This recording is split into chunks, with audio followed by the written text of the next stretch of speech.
Hey guys, hope you guys enjoyed your weekend. This will be a short one. Um, so I watched a little bit of CPAC in Texas. Tucker Carlson, no, excuse me, Sean Hannity was on there talking. Um, and one thing that touches me, and I guess it's positive, I can watch Fox News. I can watch conservatives talk about stuff that they know nothing about. It's lies that I know are lies, and I don't feel bad. I don't feel weird. I feel like a little dumber because they're pointing out lies, and I know they're lies, but I am fully able to gather information by watching their propaganda. Sean Hannity's on there cursing people and using real vulgar language, and the what is it called? Creating dissidents, creating stuff, creating problems. The whole culture war propaganda.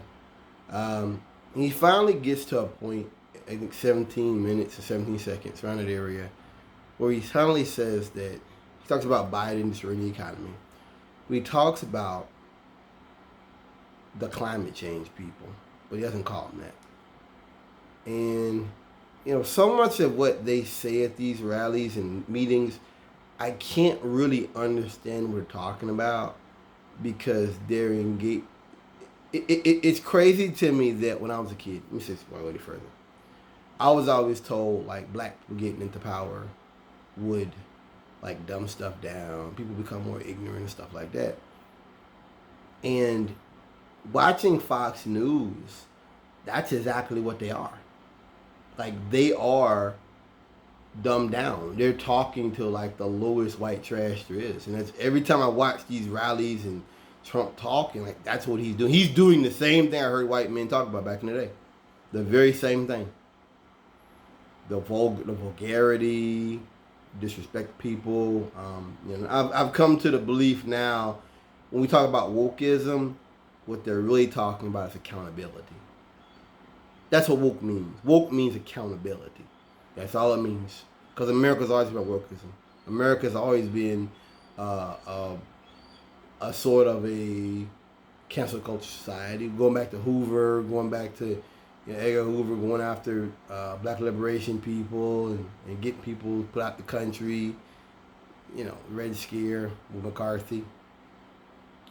Sean Hannity, general topic. Sean Hannity talked about how this thing is real. And he never referred to climate change. He never actually, that's what gets me. It's like they're unable to actually use the language. Like they talk about how we're taking their language.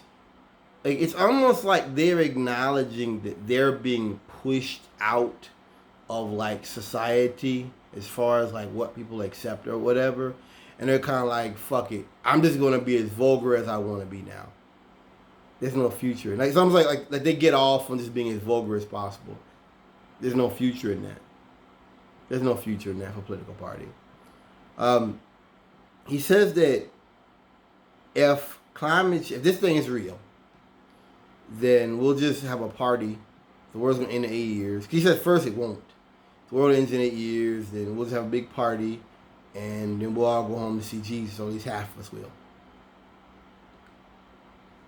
Couple of things. And I didn't see the Victor Orban stuff because I know who that is, but they had no business bringing him up there. That's a real big red flag. We have a problem.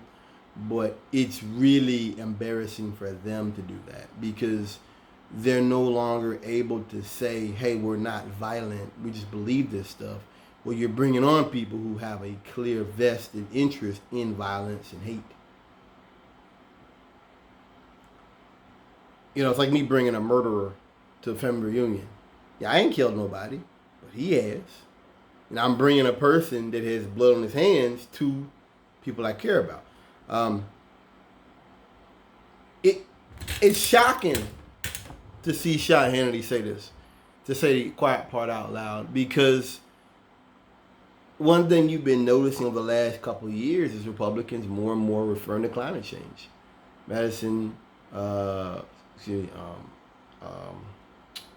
Marjorie Taylor Greene said climate change will make the winters warmer, and I'm like, it will also create famines, and the sea level will rise, so certain areas won't be livable anymore, and the storms will be stronger, hurricanes will be stronger, and the snowstorms are going to be worse too.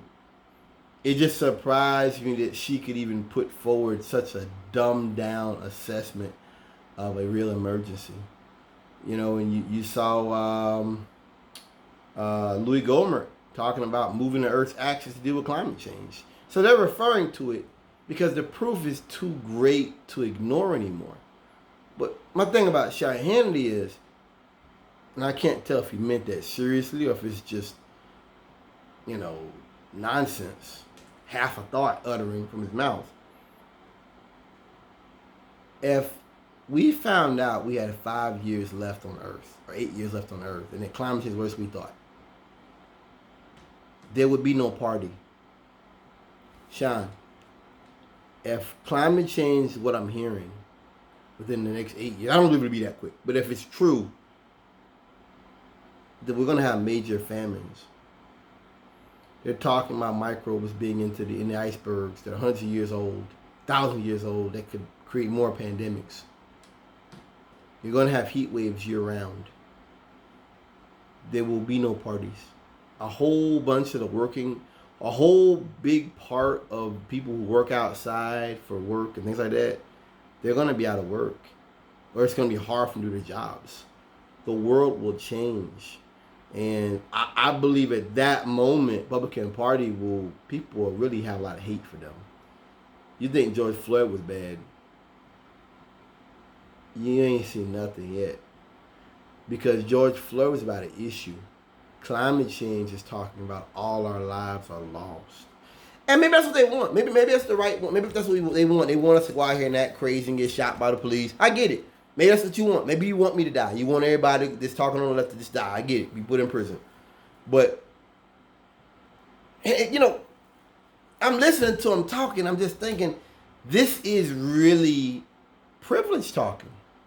Because the average conservative out here that's working for a living, if climate change is real and it's the bad as he put forward, as he intimated, they won't be partying either. They're going to be starving. There will be violence. You're going to have ecological disasters. Sean Hannity talking about partying, he's talking about a certain segment of the ultra rich on the right.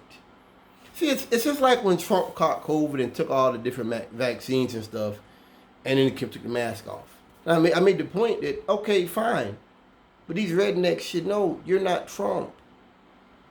You don't have the medicines. You don't have a helicopter to take you somewhere. You can't sit home for no 25 days, 30 days. You got kids in a car note. You can't. Ain't no way. Your friends that might help you, they might be sick too. You don't know.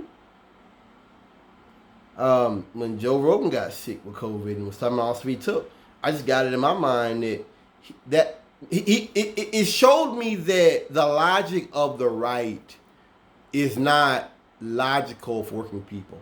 That's what I've learned over COVID, is that when these rich white folks talk about, well, it isn't a big deal for young people and they catch it, and then they're spending tens of thousands on a vitamin IV and monoclonal antibodies and a CPAC. You can't buy this at Walmart. That's a lot of money. Most folks don't have. A lot of folks were out of work back then. A lot of folks didn't know what their next, if they were going to have a job. The job was precarious. So just like Joe Rogan and Trump on COVID, their response to it, throwing money at it, they have, that we don't have. Same thing with Sean Hannity talking about climate change. If climate change got that bad, there would be no partying. There would be a level of destruction and violence in this country that I don't even really want to think about. I really don't. I really don't. You're going to need the military. You're going to need the military. Active military in the streets. Things will shut down. It's just surprising to hear him say that. And it also is a reminder that, to me, for the right, they're a death cult. This is death cult talk. I don't believe in science. And if it is real, I'm willing to die for my idea of America.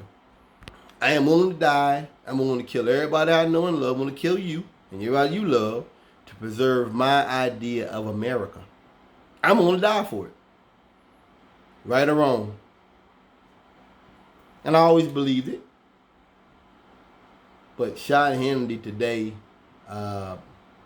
laid it out for the world to see that the right wing Republican Party is no longer a political party.